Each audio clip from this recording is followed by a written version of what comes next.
The Lakers go to the play-in tournament against a severely limited and immature opponent. Tony Gonsolin's recovery not going according to plan. And a coach who once spurned USC lands a gig with the Trojans anyway now. Go figure. And good morning. I'm James. This is your daily dose of sports and snark for the greatest sports city in the world, Los Angeles. This is the faithful Angelenos morning report. It is April 11th, 2023. I am stuck in Portland in the driving rain. Outside, misery. Inside, a little less misery because I get to talk to you about LA sports.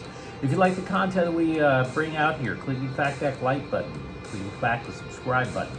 There's a notification bell. Hit that. It'll let you know when we drop new content. Sharing is caring. Let people know we exist. And yes, comment. Always good stuff to talk about with LA sports. Before we go through the news and notes, we'll look at the scoreboard. Yesterday, there were scribes out there saying that the Dodgers were probably a terrible baseball team. And then Max Muncy hit 2 home runs, drove in 7 runs, and the Dodgers beat the living hell out of San Francisco 9-1. Way to go, local press. Always having your finger on the pulse of a corpse. Way to go. The Dodgers, by the way, are a game out of first place. Yesterday also, Eunice Corpusalo gets his first shutout as a member of the Kings. LA defeats Vancouver 3-0. Meanwhile, tonight, Minnesota comes to town to play the Lakers at 7. The winner of that game officially advances to the NBA playoffs and will face second-seeded Memphis. Also, the Dodgers are still in San Francisco. That game's at 6:45. Dustin May is 1-0 with a .69 ERA. He'll face Alex Wood. No record, but an ERA of 3. Also, LAFC is playing tonight at 7:15. They will host Vancouver in the CONCACAF Champions League quarterfinal. It is the second leg of 2 games. LAFC currently leads in the aggregate 3-0. But let's get to the big topic. We are going to talk a lot about the Lakers today. Rudy Gobert is suspended for tonight's game. We were talking about it yesterday. It was the season finale for the T-Wolves, and for reasons that at that point thought asinine, because there was no reason, Rudy Gobert sucker punches a teammate on the bench. Details have emerged. And reading the details, you remember Chappelle's Show? There used to be a skit on Chappelle's Show called When Keeping It Real Goes Wrong. Allegedly, Kyle Anderson of the Timberwolves told Rudy Gobert to shut the F up, bitch. And he didn't say F either, but either way, he called him a bitch. That led to a punch during the timeout. Gobert got sent home, and yes, that led to the suspension of tonight's game. Now, should the Timberwolves lose and have to play in a second play-in game, Gobert will be active for that one. But also Sunday, Jaden McDaniels broke his hand punching a wall. And I got to tell you, I have a temper. My temper makes me do stupid things. I never thought I could get a TKO against a wall. Why would you do that? Why would anybody in their right mind do that, no matter how pissed off you are? Choose your battles. Human versus human, you have a shot. Human versus wall, you're a dumbass. Straight and simple. So Minnesota faces a Lakers team now without 2 of its starters, McDaniels and Gobert. And the more I look at it, it doesn't mean that Minnesota is guaranteed to lose. Minnesota still has one legit shot to win this game. They have to hit every 3 in sight out of Crypto.com Arena tonight. If they sink, and by the way, they do sink a lot of them. As a team, they hit 39.1% of their threes. That is the 4th best percentage in the NBA. So they have to hit every 3 in sight. They still, by the way, also have their top 3 scorers that are currently on the roster, despite missing 2 starters. Their top 3 scorers are Anthony Edwards, Karl Anthony Towns, and Mike Conley. So again, the outside game is going to be their best shot tonight, because even Karl Anthony Towns prefers to shoot threes. Everything else points to the Lakers winning. Everything. Gobert was the center, not Karl Anthony Towns. The reason is that Karl Anthony Towns is basically in the mindset, he's like Anthony Davis. Anthony Davis, you look at him, you think he's a center. Anthony Davis prefers to play power forward where he has a little space from the rim.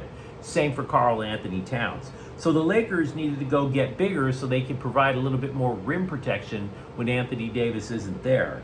And Gobert was that guy from Minnesota. And not only was he that guy from Minnesota, he was arguably the best defensive big in the NBA. He would have been the one to go up against Anthony Davis tonight. But now he can't. So now what? If you're Minnesota, who is going to stop Anthony Davis? Towns doesn't want to go down into the blocks. So the options appear to be 6'8" Nathan Knight, who is a second-year player. Maybe it's 6'6" Taurean Prince. How many inches are these guys giving up to Anthony Davis? What about McDaniels? What do the Wolves lose with him? The Wolves like his defense so much that they stuck him on Ja Morant of Memphis. So McDaniels would have been the guy that would have been defending the best perimeter and driving threat in Ja Morant. Who's the best perimeter and driving threat for the Lakers? LeBron. So now you don't have the top option to guard Anthony Davis. You don't have the top choice to guard LeBron James. It is true that Minnesota, by the way, went 2-1 versus the Lakers this year. I do hear you on that.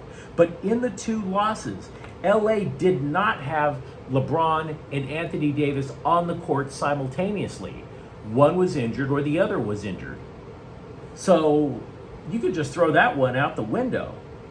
I mean, hell, the Lakers back then had Patrick Beverley and Damian Jones starting. Neither of them are on the team anymore. So no, this is a much better matchup for the Lakers. By the way, we were talking about the top scorers for Minnesota. Did you know that if D'Angelo Russell were still in Minnesota, because he was earlier this year, if D'Angelo Russell was still in Minnesota, he would be their third leading scorer. So now you got D'Angelo Russell turning the tables and playing for the Lakers, scoring against his own team. Also, did you know that in order to land Gobert, the Minnesota Timberwolves sent Utah a ton of draft picks and players, including current Lakers Jared Vanderbilt and Malik Beasley. So, in sum, Minnesota doesn't have the offensive variety that the Lakers are going to have tonight. They will not have the interior defense, and they have to face off against both Anthony Davis and LeBron. And oh, by the way, you've got a pretty inspired D'Angelo Russell, Jared Vanderbilt, and Malik Beasley tonight. So yeah, I like the Lakers' chances a lot. Khloe Kardashian ran to the paparazzi to get attention and to say that she is very proud that her ex Tristan Thompson is back in the NBA playing with the Lakers. And tonight, when I hit my knees tonight, I will be praying that that is the last time I ever say the word Kardashian on this channel. Those broads are just kryptonite to masculinity, man, straight up. Austin Reeves, meanwhile, said he wants to be a Laker for his entire career. He said that to Shams Charania of The Athletic. Reeves this year has averaged 17.6 points per game since the All-Star break. And Rui Hachimura has been earning the respect of LeBron James. Quote, just a super competitor. He wants to be great. He wants to be held accountable, unquote. Now, Hachimura started awkwardly in LA, but he did score 12 points off the bench Sunday, and he also played the entire fourth quarter when the Lakers desperately needed a defensive presence. The Dodgers' Tony Gonsolin returned from an injured ankle has been pushed back to sometime in May. He allegedly needs another 2 to 3 weeks before beginning a rehab assignment. But that's bad news, especially when you consider that the staff got torched over in Arizona. Again, scribes are already pushing the panic button on the Dodgers. To which I again ask that if you are still in this media industry as a sports writer, as I once was, but if you're in it now, stop drinking the estrogen smoothies. Let them drop again, guys. Let them drop. Former Arizona Cardinals head coach Cliff Kingsbury has a job to coach quarterbacks at USC, which is crazy. There were opportunities for him to serve as an offensive coordinator in the NFL, to possibly be an OC in college, or even be a head coach in college. No, he wants to coach quarterbacks. And I got to tell you, all I can say is, over in Arizona, Kyler Murray must have broken this man's will to live. I mean, what makes a former NFL coach refuse head coaching gigs, refuse coordinator gigs, and just say, you know what, I think I just really want to lay super low in front of a quarterback who already knows what he's doing in Caleb Williams? How easy is it to be the quarterback coach over with Caleb Williams, right? Meanwhile, Kingsbury is sitting there going, wait, there's a quarterback out there in this country who's not trying to build a brand, who's not, I don't know, playing Call of Duty for 20 hours, who actually knows what a physical playbook looks like? Sign me up. Where is this magical place? Here's a hint, coach. You turned them down 6 years ago. Craziness. That man was supposed to be Clay Helton's offensive coordinator. Clay Helton was so bad that Cliff Kingsbury actually said, I prefer Kyler Murray. That's how strange the coaching industry is. Talk about downward career trajectories. Well, let's just hope Caleb Williams can pull this man back from the abyss, right? And maybe get him to like humanity again. We can only hope.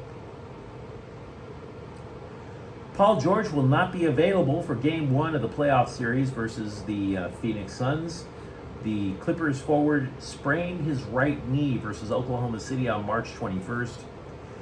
By the way, it is playoff time, and I think it's fair to say that people need to stop asking Russell Westbrook about his time with the Lakers.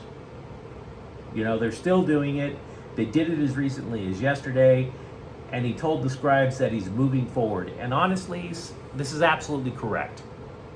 Russell Westbrook does not have to spend the rest of his life talking about playing alongside LeBron James. For Pete's sake, the man is facing off against Chris Paul in a couple of days. He's got bigger fish to fry than to get all up in his feelings for the 1 billionth time and tell you something you already knew. He was a bad fit for the Lakers. He's doing pretty well with the Clippers. Let it go. I didn't watch the WNBA draft, and to be frank, that's not a slap on the WNBA. I don't even really like watching the NFL draft. Why would I want to see Chris Berman and his weak sauce tired 1980s pop culture references for 20 hours? I don't want to see that. This is why I like the Rams. One of them reasons. Yeah, F the picks. I don't have to watch the draft. Thanks, Rams. But I will say that I did read up on the Sparks after the draft yesterday. They had 3 picks, 1 in each round. The upshot is this. The first pick, Zia Cook of South Carolina, was the leading scorer for the Gamecocks. She was selected 10th overall. It's not likely that she's going to start immediately, but she could soon. She is an effective offensive threat both in driving to the rim and with the outside shot. The problem is that her three-point shot was inconsistent until she was a senior. Then they all started to drop. Now, if this means that she's figured out her three-point shot and can consistently sink it in the WNBA, then yeah, she definitely gets a peek at the starting gig. LA took Shanice Swain in the second round. She's from Australia. She's also a guard, but from everything that I'm reading, she is a project at best. And I know I'm going to blow this last name, Monica Cisnao, or Cisnao. My apologies, ma'am. No disrespect. She played for Iowa. She's a big player in round 3. So the point with her is, in my opinion, the LA Sparks are a little bit too small. They're going to need some height. this lady's going to provide it, theoretically. Sean McVay said that drastic changes to the Rams roster was, quote, something we knew was inevitable, and how do we really figure out how to have a more disciplined approach, unquote. Keep in mind, though, we've been noticing how drastic the changes have been for the Rams. If it is inevitable, if it is disciplined, does discipline just flat out mean just ripping off the Band-Aid and letting everything bleed until a scab appears? Take a look at the Rams pass rushers. The current Rams pass rushers have combined for about 500 NFL snaps. That is really immature right there. We mentioned how Dante Moore is smart enough to pick Dorian Thompson-Robinson's brain before Thompson-Robinson leaves UCLA to play in the NFL. Moore is also working out, though, in his spare time with Patrick Mahomes. There's a pic of Moore with Mahomes on Moore's Instagram account. But here's the thing. You want to be impressed with Dante Moore for surrounding himself with good, experienced, knowledgeable quarterbacks. You want to respect it. But then in the same pick is Trey Lance. What? San Francisco's Trey Lance. That's who you're also asking. Are you really sure you want to do that? Do you really want to play with that fire to possibly screw up your career by going up to Trey Lance? And by the way, I dare you to look at that photo and not be mesmerized by Trey Lance's receding hairline. Trey Lance makes LeBron James look like David Lee Roth in the 1980s by comparison. I swear, it is like this, it's like this Bermuda Triangle. I can't even, and look, there's a reason I'm wearing baseball caps a lot. I understand. I do. But I can assure you, I had a full mop in my early 20s. Respect Dante Moore for hanging out with Patrick Mahomes. Try to avoid being hypnotized by Trey Lance's hairline. But you let me know what you think in the comments thread. The Lakers are one win away from securing the 7th seed in the playoffs. Let me know what you think. Let me know what you think about USC's coaching gig. And let me know what you think about the Dodgers pitching staff. And if you enjoyed this content, don't forget to subscribe to Faithful Angelenos, as we talk LA sports every single day here. Thank you for watching. I'm James. We'll be back tomorrow. Faithful Angelenos is a Kian Corte El Queso production. Take care.